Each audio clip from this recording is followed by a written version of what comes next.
Tonight, the U.S. sending thousands of additional troops to the Middle East after an American drone strike kills a top Iranian general. Now both sides are on a war footing, and officials are bracing for retaliation from Tehran. Also, ABC News political director Rick Klein joins us. He'll take a look at all of the politics surrounding Trump's move against Iran. And later, the Senate is back in session, but there's still no movement on impeachment, although there is lots of bluster. We'll show you where things stand. Good evening and welcome to RFL. I'm Andrew Whitman in for Richard French. A few hours ago, President Trump making a statement about the killing of a top Iranian general by a U.S. airstrike.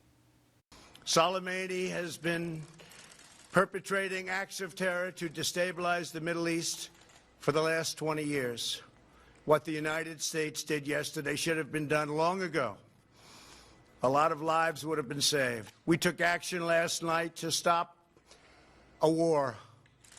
We did not take action to start a war. But not everyone agrees with what the president is saying, and now Iran is threatening retaliation. The American drone strike, which killed top Iranian General Qasem Soleimani, already sending shockwaves around the world. The U.S. now sending 3,500 additional troops to the Middle East as President Trump praises what he sees as a military victory.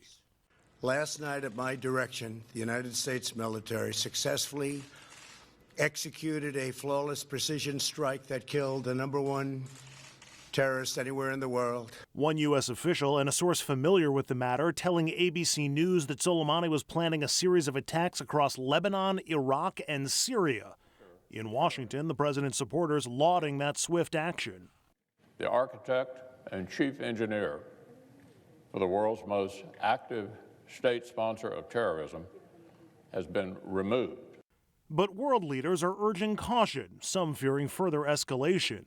The attack taking place at Baghdad International Airport, home of U.S. ally Iraq, also drawing condemnation from their prime minister as a breach of his country's sovereignty.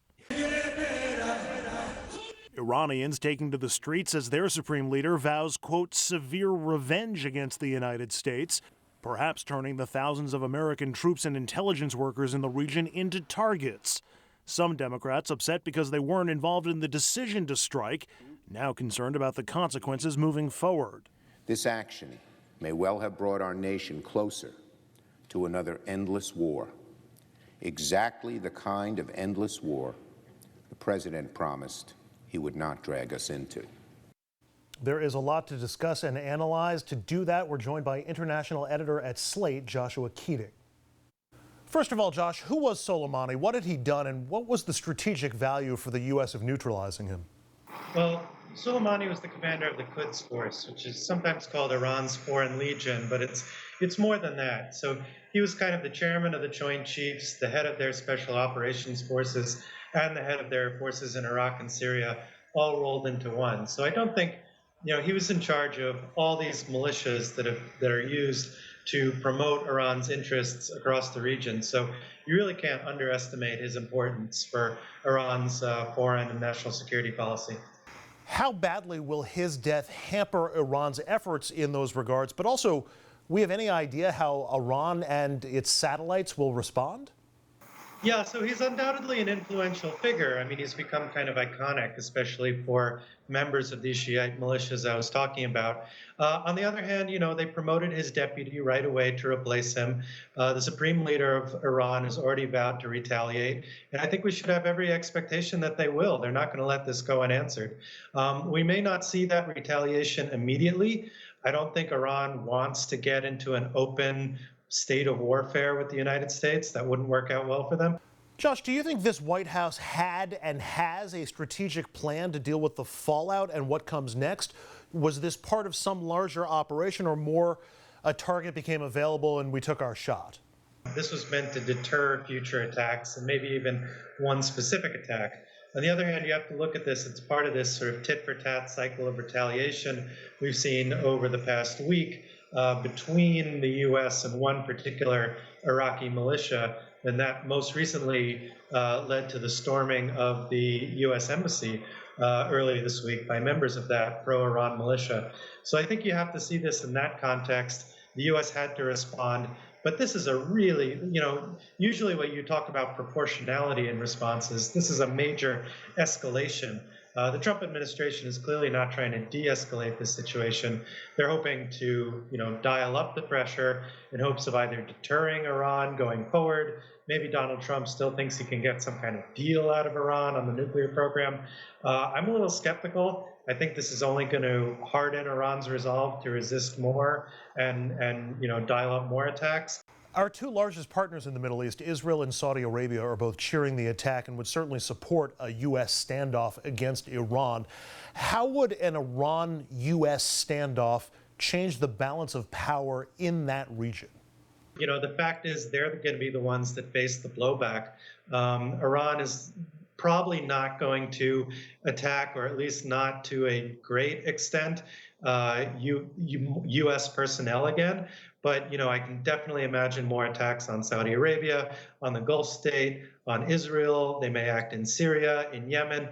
So, I think that it's really U.S. partners in the region that are going to sort of bear the brunt of the fallout of this, even if their leaders are cheering for it right now. Short of getting into some sort of live fire confrontation, either from a distance with missiles and drones or actual shooting between soldiers, does the U.S. have any leverage left to use against Tehran? We already have a tight sanctions regime. I can't imagine there's a lot more economic pressure we can bring to bear against Iran. What other tools do we have in our toolbox short of shooting? Yeah, it would be tough to apply any more economic pressure than we're already seeing. And I think that's really why this strike took place. I think there was probably frustration among U.S. policymakers in the Trump administration that they didn't have any more means to strike back against Iran, against these provocations.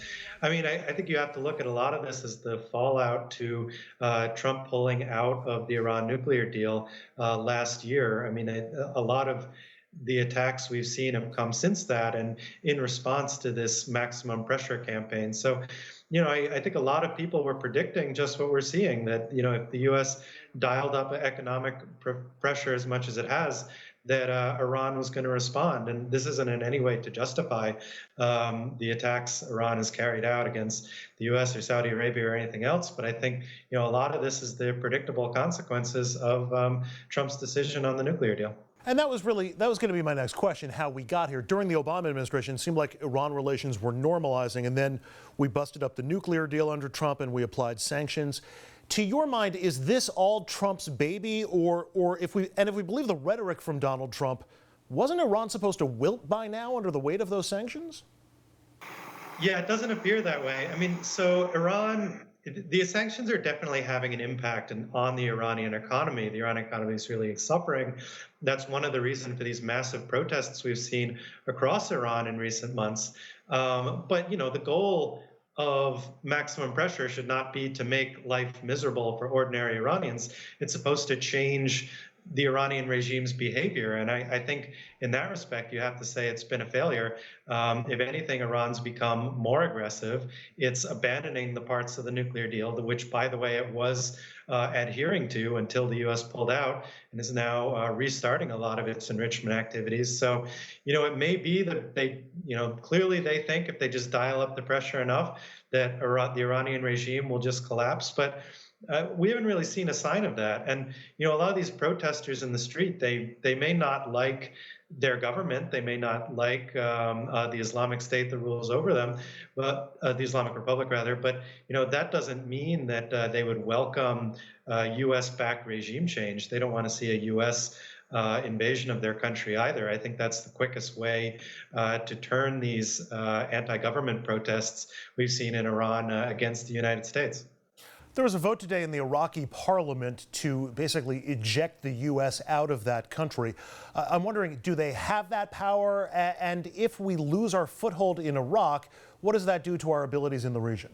Everybody's focusing, understandably, on Soleimani, but the other figure that was killed in this airstrike was a man named Abu Mahdi al-Muhandis, who's both the commander of the militia that carried out some of these attacks against U.S. personnel in Iraq, but he's also, technically speaking, an Iraqi government official. He's the leader of this sort of umbrella coalition Shiite militias that were fighting on the same side of as the U.S. Against ISIS over the last few years. So, in a way, you could say this was an attack directly on the Iraqi state as well. So this puts the Iraqi government in a position where they have to respond. I mean, I don't think Iraqi politicians really want U.S. troops out of there entirely. I think we saw what happened last time with the return of ISIS, and I don't think they want to see that. But if right now this proxy battle, we're seeing a proxy battle between Iran and the United States across the region, and ground zero for that battle is Iraq because of how deeply enmeshed both countries are in Iraqi politics and in Iraq's government. So they're really kind of on the front lines of this. And if it comes down to them having to choose one, I think they're more likely to choose their next door neighbor. Josh, New York City Mayor Bill DeBlasio had a press conference this morning talking about new threats from state-sponsored terrorism. He's worried that part of the Iranian response could be terror attacks in the U.S. and in New York City. How likely do you think that approach would be from Iran and Iran's supporters, and what other direct responses here at home might we expect from Iran? Generally speaking, Iranian, at least in recent years, these sort of Quds force, Iranian-backed forces have not had much luck or had done much to carry out attacks on U.S. soil. Certainly, I hope security measures are being taken. I understand what DeBlasio and other mayors are saying, but I think when this response comes, we're more likely to see it against U.S. interests in the region, against U.S. troops, against embassies. A U.S. embassy was already stormed by an Iranian militia once this week. It could get much worse than that. So I think the real risk here is both to U.S. assets in the Middle East and to U.S. allies in the region. That doesn't mean we should entirely ignore the threat to the U.S. homeland, but I don't think it's quite as pressing. Finally, Josh, President Trump has consistently said he wants to end foreign wars. He wants to end forever wars. He doesn't want war with Iran. And certainly the Iranians would know that he's under impeachment and facing re-election later on this year. How much would the Iranians look at the current events and the situation the president finds himself in trying to figure out how to deal with his response? Well, look, I mean, Trump has talked a lot about endless foreign wars and wanting to end them and bring troops home. I don't think that that's always been reflected in his actions. I mean, earlier, or I guess late last year, we had a huge debate about removing troops from Syria, but the number of troops on the ground in Syria is pretty close, maybe 100 or 200 less than when Trump ordered the withdrawal.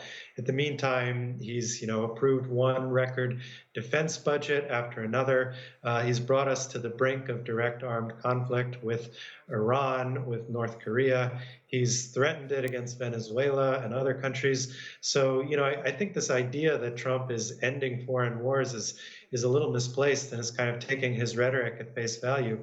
I think what we've seen is more of a military approach to conflicts. I think he tends to believe that airstrikes and sanctions are the sort of main tools in the toolkit, while he's at the same time sort of reduced U.S. diplomatic pressure in a lot of these countries and actually undermined ongoing diplomatic initiatives in places like Afghanistan. So I think that this idea that Trump is some kind of dove who wants to reduce the U.S. military presence around the world is a little misplaced, and I think that other countries' governments are starting to realize that.